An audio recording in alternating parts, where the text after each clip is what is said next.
Welcome into the Bluegrass Burnouts YouTube channel. Today we are doing our power rankings after the Week 7 race at Martinsville. Got a week off, Cody, at least Cup Series wise, this week. So this is going to be the power rankings for the next 2 weeks. I'm going to go ahead and start us off, Cody. The guy that I have put at my number 10, we say it every single time we talk about him. Didn't have a good start to the year, not his fault, but has picked it up as of late. And oh my gosh, Cody, Missouri State just hit a first-run pitch bomb to beat Arkansas at home Yes. in extra innings. I know you said you wanted an update. They just won that game. Update quick. They just won that game 14-15. They had 14 hits. Arkansas had 12 hits, and they won 15-14. I mean, that's the biggest win in their program's history right there. In case you didn't already know, college baseball is the greatest sport on this planet. The greatest sport on the planet. Amazing. Where else are you going to see a game like that? Where else are you going to see Murray State in Omaha? Where else are you going to see Coastal Carolina winning a national championship? And Fresno State winning a national championship back in the day. Dude, there are so many small-time programs that you wouldn't think of that are powerhouses in college baseball. If you aren't a college baseball fan and you are a college sports fan, get on it now. Genuinely one of the best. All right. Back to this. Back to what we're supposed to be talking about. Yes, back to what we're supposed to be talking about. Wow, that was wild. Anyways, this guy who we always talk about didn't have a good start to the year, but has picked it up, and it's not really his fault he doesn't have a good start to the year because of the races that we have at the beginning of the year. That's Kyle Larson. Larson moved up moved up position in the point standing this week, sitting at 9th place, and he has, he doesn't have a win yet, but he's got that one top 5, 4 top 10s. Looking better. We're starting to get back to, like we've said, the Larson that we expect.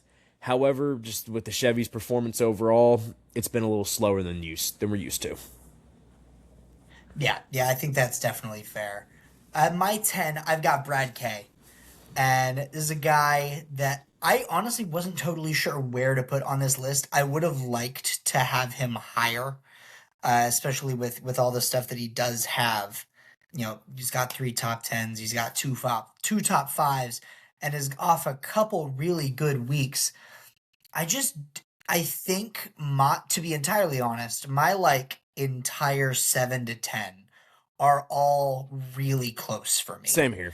And so a lot of my decision here came off not exactly, stats and, top 10 specifically, but a lot of this came down to who I have the most confidence in, which is not always how I like to do my list, but, sometimes that's just how you got to do it. And I feel like this ranking specifically had a lot of that. And unfortunately, compared to the guys that I have ahead of him, I just have less confidence in Keselowski to be able to keep it up. And that's nothing against his talent. He's an incredible driver. But if I was to look at RFK and then I was to look at JGR, I'm going to have more confidence in the JGR car to be more consistent throughout the season. So if they're able to keep it up, if they're able to keep it going, he definitely has room to go up this list. Just unfortunately, with the people that I hold on the same tier of success this season right now, he's just not there. So I got you. Yeah, I mean, my 10 through 7 is very interchangeable. Same here, Cody. I mean, we talked about this a lot last week. It's a little bit easier this week, it's a little bit easier this week with the 5-6 spot, but it was very tough to call these. You know what I mean? Yeah. So my number 9, I got Brad K. I mean, I really can't say anything more than you said. Main reason why I put him over Larson is just because Brad K's had a little bit better of a year. Again, not saying Larson hasn't had a good year, but, like we always say, earlier in the year, a little tougher on him. Brad K is better on the super speedways. So, I got him there. I don't think anybody would really argue with me except for a diehard Kyle Larson fan. But that's where I got him. Yeah, I think that's definitely fair. At my 9, I've got Bubba Wallace. And I feel kind of bad about where I have him because I feel like this is a very harsh punishment for the week that he had. But on the other end of that, I feel very strongly that he had a horrible week. They did not have the speed that we've seen from his teammate or his team at all this week. And, short tracks sometimes just aren't your forte, but it was bad. And then having the accident where we've already talked about this a little bit in the last one, but seemed to be entirely his fault that knocked him out of the race. You drop 8 positions in the point standings. It was just not, it was an atrocious, abysmal week for the 23 team. And I think he drops a little further as well because of, like I mentioned, the confidence thing. So I feel bad for dropping him as far as I did. I definitely didn't expect to have him that low, but I think the more that I looked at it and the more, the statistics are there, has, like we've already mentioned, the top tens but no top fives. I I just think this is the spot that I feel the most confident in for him right now. So got him at the 9. Yeah, my number 8, I got Bubba Wallace in there, Cody. I mean, it's the same thing like you said. It's a very harsh punishment, but I'm trying to be more of like a true power rankings. Like, this guy has done better this week. This guy has done better this week. That's why he's above him. You know what I mean? Just that's what I'm trying to do. In terms of what I could really say, you've already said everything again for me. You're doing my job for me today, Cody, which I really thank you for. But Yeah, there you go, baby. Bubba's had a strong start to the year. It's just that you're looking at it. We're through 7 weeks. First 4 weeks he had 4 top 10s, which is very impressive. There's nothing not diminishing that at all. But now we're after week 7, and there's not a top 10. There's not another top 10. There's not a top 5. There's not a win.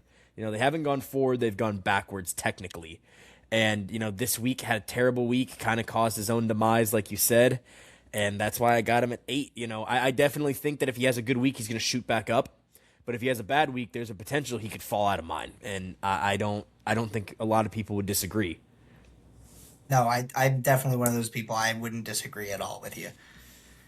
At my 8, this is where I put Kyle Larson.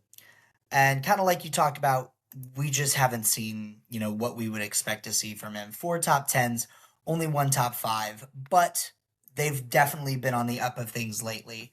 The speed has been there. The Chevys have looked, begun to look like we would expect more. I'd still like to see more apparent race winning speed from this team to really get them up the rankings. But obviously I have confidence in Larson. I think they're on a great streak right now. And I think the sky's the limit for this 5 team, as always, as we would expect. They definitely have room to improve, but I think the 8 is the perfect spot. Yeah.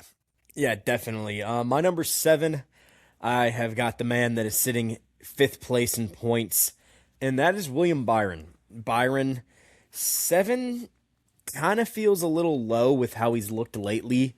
However, there are just a couple of guys that if you look at it, standings wise, he's got 4 top 10s. He's got 2 top 5s. We've talked about how we're trying not to make that as big of a factor. And even though he's up there in points because he does have a lot of stage points, there are some guys that have a little bit better, have had a little bit better years than he has.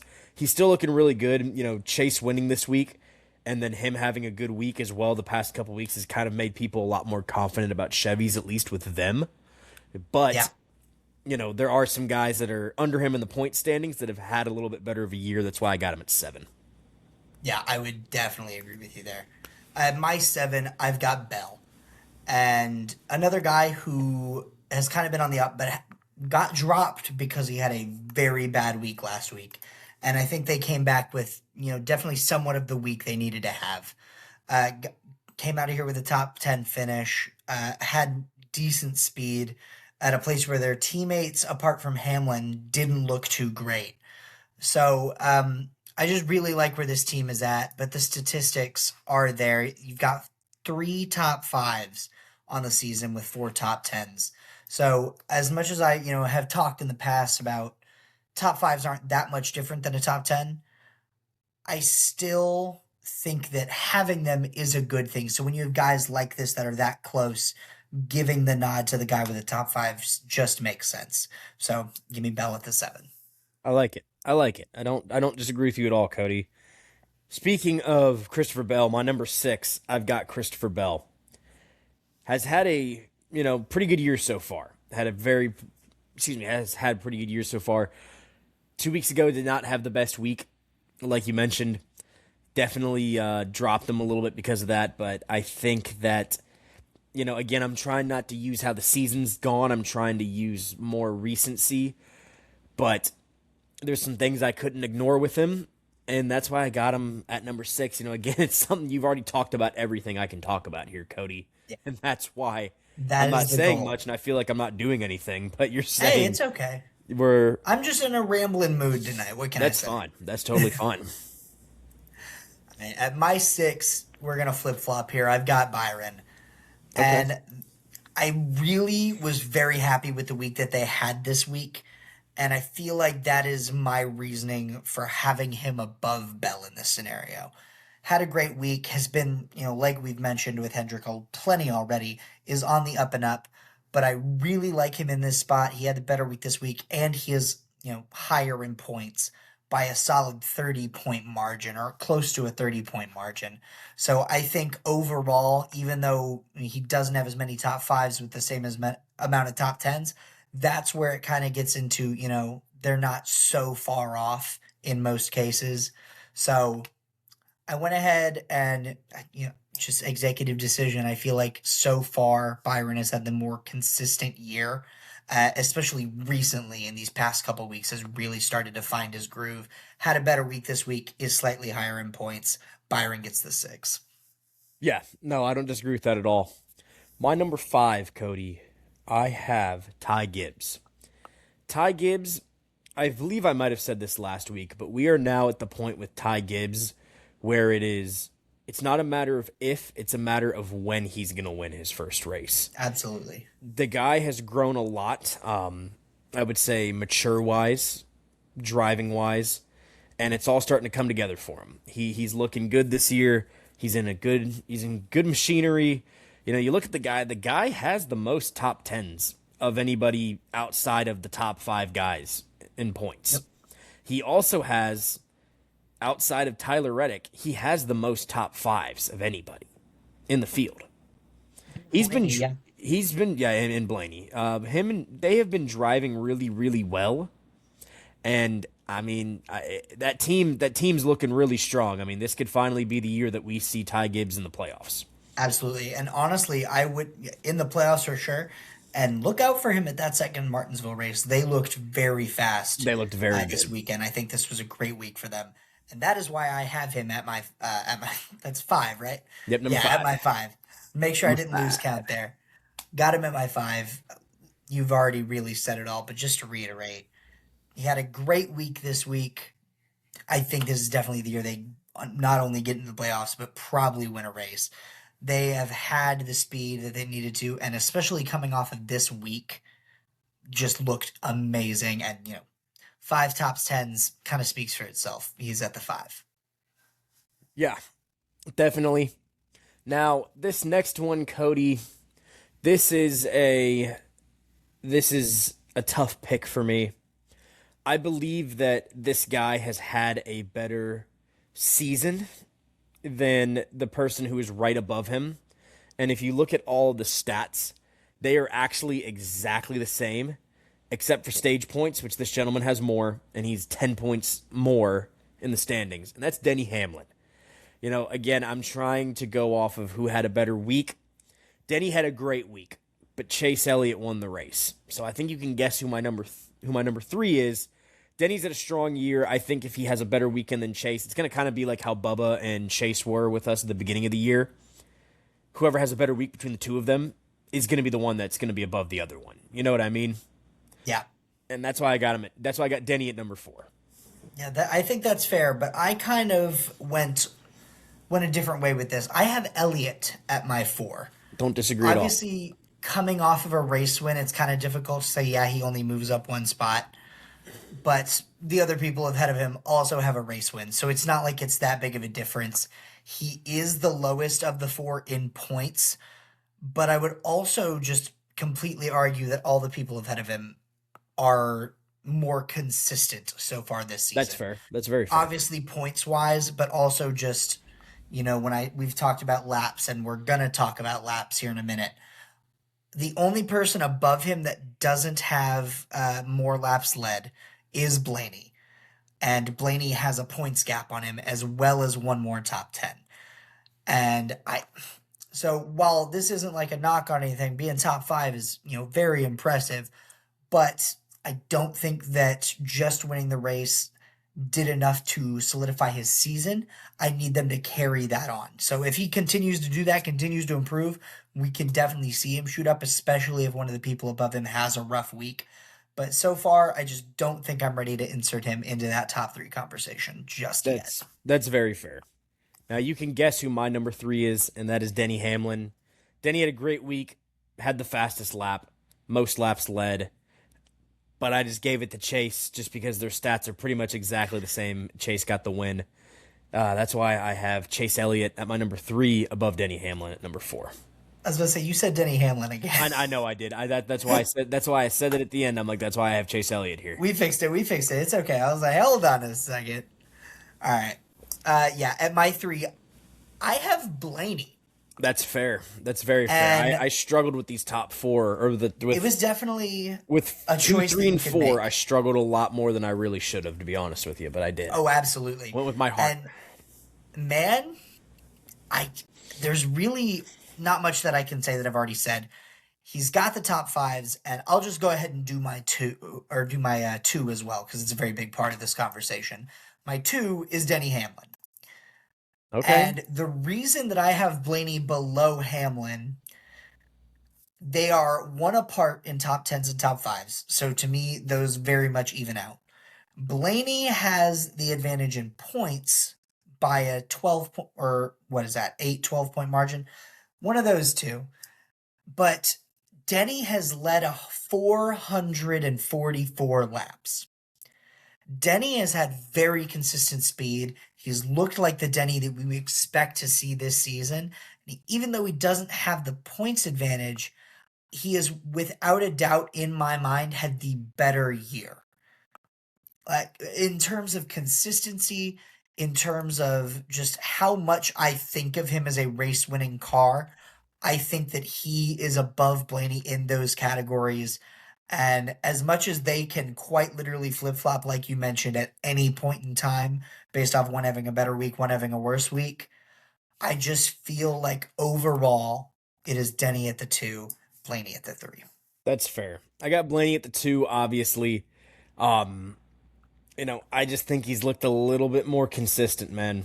Just a little bit. I can't argue with it, but it's one of those that it can literally go both ways. It just depends on how you see it at that moment. The thing with Ryan Blaney is we're starting to see it. You saw it with Joey Logano, with Penske. You saw it with Brad Kay a lot in his early career with Penske. He's starting to turn into that guy that when Penske needs something done, they call Ryan Blaney. You know what I mean? Like, oh yeah. Like, frankly, Joey and Brad were great. But Blaney also is really good. Blaney is the marketable guy at Penske now. He's the guy that people love. Stash. The stash, baby. The stash alone is marketable. That's why Joey went bald, because he needed to compete with the stash. Yeah, one's bald, one has all the hair now. Exactly. I think it's pretty easy to say who we have at our number 1, Cody, and that's Tyler Reddick. Not even a question. Guy still has you could combine all 3 of the other wins together, and he would still have more wins than them. It's more than half. It is an insane start, an absolutely insane start. We've talked about it enough. There's nothing more that we can say. It is just props to this 45 team. They are off to an impeccable start, and God help us if they can maintain it. Yeah. God help anybody that's not a 45 fan.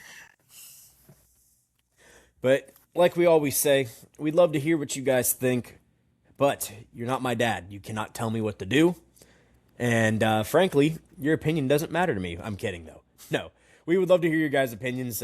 Please like, comment, subscribe, all that good stuff. And we will see you guys maybe for a paint scheme video. We haven't quite talked about it yet, but we will see. I think we can do a paint scheme. I think video. we can definitely do a paint scheme. I think we definitely could. Yeah.